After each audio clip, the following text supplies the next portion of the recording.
warahmatullahi wabarakatuh. Hai semua, bagaimana kabar kalian hari ini? Tentunya kalian masih tetap semangat belajar dari rumah ya. Nah, materi kali ini kita akan membahas tentang teks narasi. Untuk selengkapnya, kita simak pembahasan berikut ini.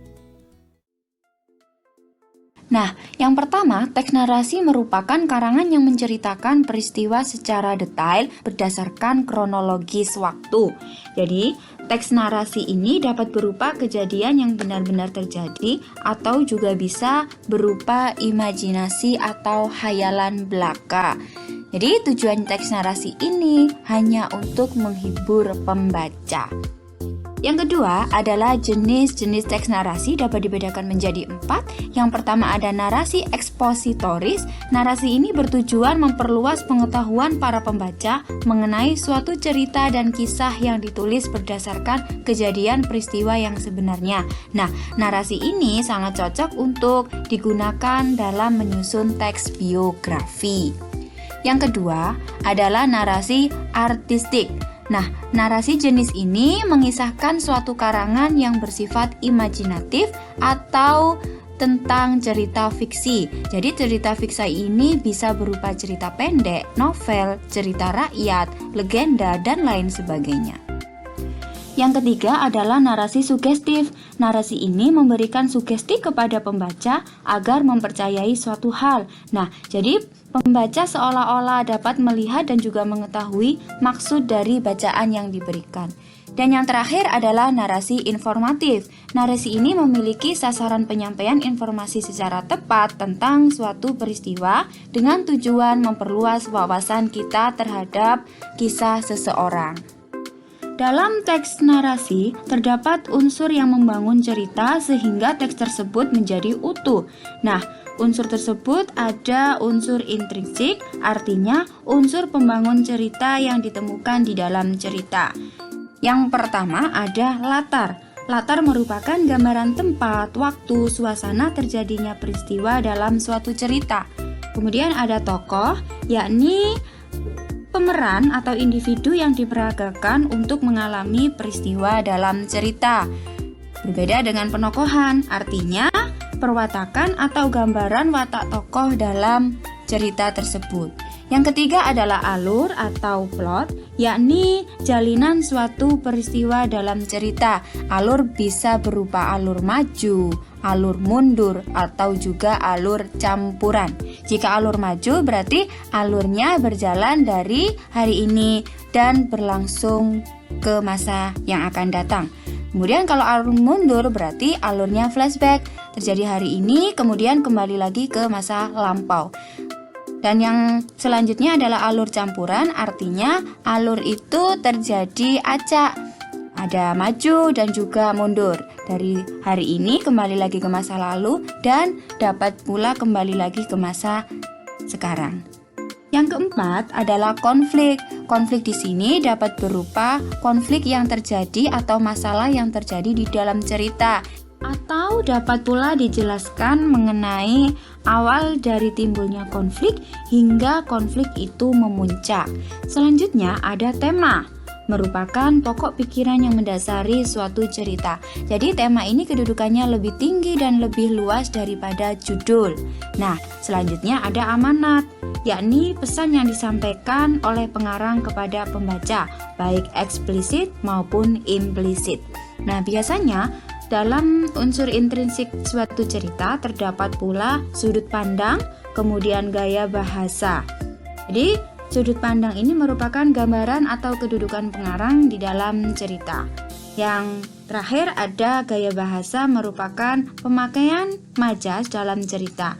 Diperlukan untuk menghidupkan cerita supaya lebih dinamis. Agar dapat bercerita dengan baik dan menarik, ada beberapa hal yang perlu kalian perhatikan ya. Di sini ada 5 kunci pokok di dalam menceritakan kembali teks narasi. Yang pertama ada suara, merupakan modal utama dalam bercerita. Jadi, usahakan suaramu disesuaikan dengan mendengar dan juga ruangan yang ada. Yang kedua adalah artikulasi, merupakan pelafalan setiap kata yang harus disesuaikan sehingga cerita dapat ditangkap dengan jelas oleh pendengarnya. Yang ketiga ada intonasi. Jadi intonasinya harus dibuat secara menarik. Sesekali berikan penekanan pada kata-kata tertentu sehingga para pendengar tidak merasa bosan, gaduh, ataupun mengantuk. Yang keempat adalah ekspresi. Artinya, mimik wajah atau ekspresi muka harus disesuaikan dengan apa yang diceritakan sehingga cerita jadi lebih menarik. Dan selanjutnya ada gestur tubuh atau gerakan tubuh.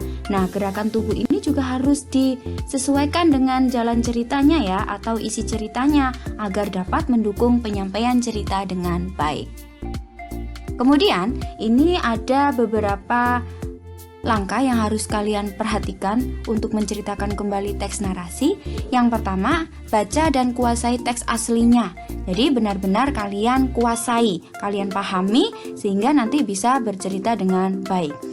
Yang kedua, berlatih sesering mungkin. Jadi, dalam latihan bercerita kembali teks narasi, kalian bisa melakukannya di mana saja, bisa di depan orang tua, teman, ataupun bisa kalian lakukan sendiri di depan kaca. Yang ketiga, kalian harus bersikap wajar dan juga tidak gugup. Yang keempat, bersikap tenang, itu dapat memperlancar bercerita. Yang kelima, bersikaplah santai dan tidak tergesa-gesa. Dan yang terakhir adalah harus memperhatikan 5 kunci pokok yang sudah saya jelaskan sebelumnya. Nah, dalam menceritakan teks cerita narasi, meskipun ceritanya sudah disingkat, tetapi tidak boleh keluar dari isi ceritanya.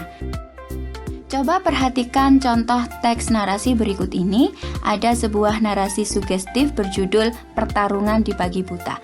Nah, unsur intrinsik dalam cerita tersebut sebagai berikut.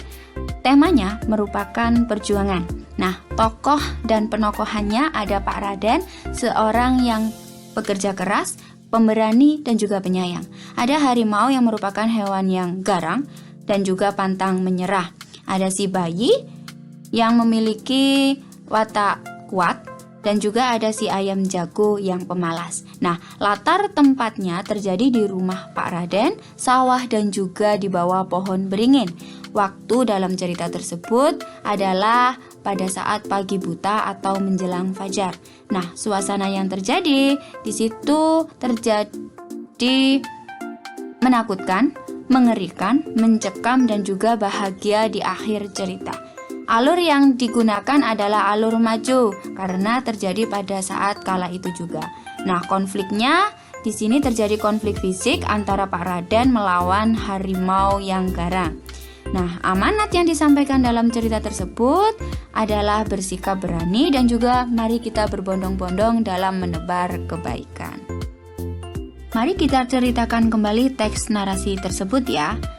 Pada suatu hari saat matahari belum terbit, terdapat kakek tua dan keriput bernama Pak Raden. Pak Raden hendak pergi ke sawah dengan membawa cangkul dan juga bingkisan besar. Namun langkahnya tiba-tiba terhenti karena mendengar tangisan suara bayi. Nah, saat hendak ditemui oleh Pak Raden, tiba-tiba Pak Raden menemukan seekor harimau. Harimau itu mencoba untuk menyerang Pak Raden. Namun dengan cangkulnya, Pak Raden berhasil mengalahkan harimau tersebut. Hingga pada akhirnya Pak Raden mengangkat bayi tersebut untuk dibawa pulang ke rumah dan diurus sebagai anak angkatnya. Nah, seperti itulah dalam menceritakan teks narasi. Jadi, meskipun hanya singkat, namun tetap tidak merubah pada isi teks aslinya.